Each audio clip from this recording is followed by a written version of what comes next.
নাও এবার খাও। আসলে অনেক দিন পর রান্না করেছি তো, যে কারণে ঠিকঠাক হয়নি। লবণের পরিমাণটা একটু বেশি হয়ে গিয়েছে। অবশ্য আমি রান্না করার সময় খেয়ে দেখেছিলাম, কিন্তু তখন আমার লবণ কম মনে হয়, আরও দিয়েছিলাম। কিন্তু এখন দেখছি খাবার কড়া হয়ে গিয়েছে। তবে সমস্যা নেই, আগামীকাল থেকে সব কিছু ঠিকঠাক মতোই হবে। আচ্ছা ঠিক আছে, এবার তুমিও খেয়ে নাও। হুম। দুজনে খাওয়া দাওয়া করতে আরম্ভ করে। কিছু সময়ের মধ্যে দুজনের খাওয়া দাওয়ার পালা শেষ হয়। খাওয়া দাওয়া শেষ করে নীরা আকাশকে কিছু না করতে দিয়ে নিজেই সব কিছু গুছিয়ে রাখে, আর আকাশ সোফায় ঘুমানোর প্রস্তুতি নিতে শুরু করে। এমন সময় নীরা আকাশের কাছে এসে বলে, তোমার আর কষ্ট করে সোফায় ঘুমাতে হবে না, চলো তুমি আমার সাথে ঘুমাবে। আমি তোমার আর কোনো কথাই শুনবো না। দেখো নীরা, আমরা কোনো স্বামী স্ত্রী নই। স্বামী স্ত্রী হওয়া ছাড়া কোনো নারী পুরুষ একসাথে ঘুমানোটা কোনোভাবেই যুক্তিসঙ্গত না। আকাশের কথা শুনে নীরা বিড়বিড় করে বলে, তাহলে তুই আমাকে বিয়ে করে নিলেই পারিস, এত কষ্ট করে সোফায় ঘুমানোর কি দরকার? আকাশ নীরাকে বিড়বিড় করতে দেখে জিজ্ঞাসা করে, কিছু বললি? না, কিছু বলিনি। ঠিক আছে, যাও তাহলে ঘুমিয়ে পড়ো। হুম। নীরা চুপচাপ চলে যায়। আকাশও সোফায় শুয়ে ঘুমিয়ে পড়ে। রাত কেটে সকাল হয়। আজ নীরা আকাশের আগে উঠেই নাস্তা বানিয়ে ফেলে। আকাশ ঘুম থেকে উঠে দেখে নীরা নাস্তা রেডি করে রেখেছে। সে আর কোনো কিছু না বলে নাস্তা করে নেয়। এরপর রেডি হয়ে নীরাকে রেখে অফিসে চলে যায়। আর যাওয়ার আগে নীরাকে বলে যায় সে যেন এক কদমও বাসায় বাইরে না ফেলে। আকাশ অফিসে পৌঁছিয়ে কাজ শুরু করে দেয়। 12টার দিকে আকাশ এই মাসের বেতনটা পেয়ে যায়। অবশ্য এখন মাস শেষ হয়নি, কিন্তু আগামী 3 দিন সরকারি ছুটি, যে কারণে মাস শেষ হওয়ার 2 দিন আগেই অগ্রিম বেতন দিয়ে দেওয়া হয়েছে সবাইকে। দুপুরের দিকে আকাশ হিয়ার বাবার কাছে ফোন দেয়। হিয়ার বাবা আকাশকে অফিসে যেতে বলে। আকাশ অফিস থেকে কিছুটা সময়ের জন্য ছুটি নিয়ে হিয়ার বাবার অফিসে গিয়ে হিয়ার বাবার সাথে দেখা করে। আকাশ হিয়ার বাবার অফিসে গিয়ে দেখা করতেই হিয়ার বাবা আকাশের চাকুরি কনফার্ম করে দিয়ে বলে, তুমি 2 তারিখ থেকেই আমার অফিসে জয়েন করবে, তোমার চাকরি কনফার্ম হয়ে গেছে। আকাশ অবাক হয় হিয়ার বাবার কথা শুনে। সে দেখা করা মাত্রই হিয়ার বাবা আকাশের চাকরি কনফার্ম করে দিল। এটা নিয়ে আকাশের হিয়ার উপরে কিছুটা সন্দেহ হয়, কিন্তু হিয়া তো বলেছিল সে তার বাবাকে কিছুই বলবে না। তাহলে তার সাথে এমন কেন ঘটলো?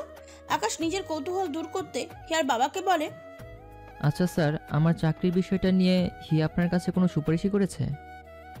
না, হিয়া সুপারিশ করেনি, করেছে অন্য কেউ। কিন্তু তুমি হিয়াকে চেনো কিভাবে? হিয়ার আমি একই ভার্সিটিতে পড়ি। ও আচ্ছা। আচ্ছা স্যার, আমার বিষয়ে কে সুপারিশই করেছে, এটা কি জানতে পারি? দেশের সুনামধন্য বিজনেসম্যান আমজাদ সাহেবের ফোন দেশের সুনামধন্য বিজনেসম্যান আমজাদ সাহেব ফোন করেছিলেন আমায় তোমার চাকরির বিষয় নিয়ে। আমি ওনার কারণেই তোমার চাকরিটা কনফার্ম করছি। স্যার, এত বড় বিজনেসম্যান আমার জন্য সুপারিশই করলো? বিষয়টা আমার ঠিক বুঝেই আসছে না। আমজাদ সাহেব সুপারিশ করেননি, উনি আমায় ফোন করে কনফারেন্সে অপর বাংলা মানে কলকাতার ওইদিকে কোনো এক ভদ্রলোকের সাথে কথা বলিয়ে দিয়েছে। কলকাতার সেই ভদ্রলোক তোমার জন্য আমার কাছে সুপারিশ করেছে। তবে যেহেতু আমজাদ সাহেব সেই ভদ্রলোককে নিয়ে আমার সাথে কনফারেন্স করেছে, সে কারণে আমি সেই ভদ্রলোকের কথায় তোমার চাকরিটা কনফার্ম করে দিয়েছি। আকাশ অতিমাত্রায় অবাক হয় হিয়ার বাবার কথা শুনে। সে সাথে আকাশের মাথায় থাকা জটলা কিছুটা ছুটতে শুরু করে। তার চাকরির জন্য কলকাতা থেকে সুপারিশ এসেছে। এদিকে নীরার বাড়িও কলকাতায়। তার মানে এই দুটো জিনিসের মধ্যে নিশ্চয়ই কোনো কানেকশন বা কোনো যোগসূত্র অবশ্যই রয়েছে। না, হয়তো এত জায়গা থাকতে কেন তার জন্য কলকাতা থেকেই সুপারিশ করা হলো। তবে এই যোগসূত্রটা কি এখন তার এটাই খুঁজে বের করার পালা। কিন্তু কিভাবে সে এই দুটো জিনিসের যোগসূত্র বের করবে সেটাই ভাবছে। ভাবনার জগতে হারিয়ে গেছে সে। অপর পাশ থেকে হিয়ার বাবা আকাশের কোনো সারা শব্দ না পেয়ে আকাশকে বলে, এত মনোযোগ সহকারে কি ভাবছো আকাশ? আকাশ ভাবনার জগৎ থেকে ফিরে আসে। তবে তার মাথায় এখনো সেসব চিন্তা ভাবনা বিদ্যমান। ভাবনার জগৎ থেকে ফিরে এসে হিয়ার বাবার কথার উত্তরে বলে, আসলে স্যার, আমার সুপারিশের ব্যাপারটা নিয়ে ভাবছিলাম। আমার মতন একটা ছেলের জন্য আপনার কাছে সুপারিশই করলো, তাও আবার আজাদ সাহেব কনফারেন্সে থাকা অবস্থায়, যেখানে তেনারা কেউই আমাকে চিনিনি না। স্যার, আমার কাছে ব্যাপারটা কেমন যেন অদ্ভুত লাগছে। আমার শুরুতে অদ্ভুত না লাগলেও এখন তোমার কথাবার্তা শুনে লাগছে। আমি শুরুতে ভেবেছিলাম তুমি হয়তো তাদের পরিচিত কেউ, কিন্তু এখন তোমার কথাবার্তা শুনে বুঝতে পারলাম তুমি তাদের চেনোই না। তাহলে তারা তোমার জন্য সুপারিশ করলো কি কারণে? স্যার, আমারও তো এটা বুঝেই আসছে না। আচ্ছা ম্যাক্স, আরও এসব চিন্তাভাবনা। তুমি হয়তো কোথাও না কোথাও ভালো কর্ম করেছো, যে কারণে তোমার সাথেও ভালো কিছু ঘটছে। এখন এত চিন্তাভাবনা বাদ দাও। আর আসছে মাসের 2 তারিখ থেকে তুমি আমার অফিসে জয়েন করবে। আচ্ছা যাও, 3 তারিখে জয়েন করিও। তোমায় একদিন আমার পক্ষ হতে ছুটি দিলাম। ধন্যবাদ স্যার। ওয়েলকাম। আর শোনো, তোমার বেতন নিয়ে কোনো টেনশন করতে হবে না। তোমার বেতন আমি 28,000 ফিক্সড করে দিলাম। সময়ের সাথে সাথে আরও বাড়তে থাকবে। ঠিক আছে স্যার। আকাশ হিয়ার বাবার সাথে চাকুরির কথাবার্তা পাকাপোক্ত করে নিজের অফিসে চলে যায়। আজ অফিসে কাজকর্মের প্রেশার অনেকটাই কম। আকাশ মনে মনে কিছু একটা ভাবে। এরপর অফিস ছুটি হলে বাড়িতে চলে যায়। বাড়িতে পৌঁছে নীরাকে বলে, নীরা, আমার চাকরিটা কনফার্ম হয়ে গেছে। 28,000 টাকা বেতন ধরেছে আমার। সময়ের সাথে সাথে নাকি আরও বাড়বে বেতন। শুক্রিয়া, তোমার চাকরিটা তাহলে হয়ে গিয়েছে। আচ্ছা যাও, রেডি হয়ে নাও। কেন, কোথায় যাবে? বাড়িতে যাব। আগামী 3-4 দিন তো সরকারি ছুটি। ভাবলাম এই সুযোগে বাড়িতে গিয়ে মায়ের কাছ থেকে ঘুরে আসি। তুমিও রেডি হও, তুমিও যাবে আমার সাথে। আমার সঙ্গে নিয়ে গেলে তোমার মা কিছু মনে করবে না? না, আশা করি কিছুই মনে করবে না। আর করলেও তোমাকে তো এখানে একা রেখে যেতে পারবো না। তুমি রেডি হও, বেশি সময় নেই কিন্তু হাতে।